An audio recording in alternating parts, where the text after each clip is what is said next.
Good morning বন্ধুরা, দোকানে চলে এলাম সকালবেলা। চলো আজ দোকান খোলা থেকে প্রথম থেকে লাস্ট অবধি পুরোটা এদের শেয়ার করবো তোমাদের সাথে।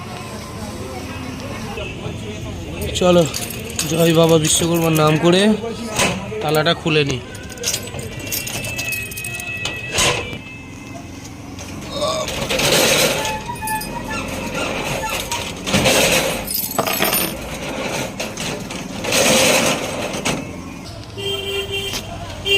চলো সবার প্রথমে হাফ প্যান্টগুলো বাইরে বের করে দিই।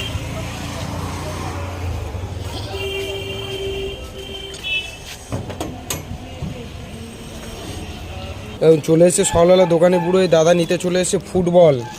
এই বলটার দাম মাত্র 150 রুপিস, মানে 150 টাকা।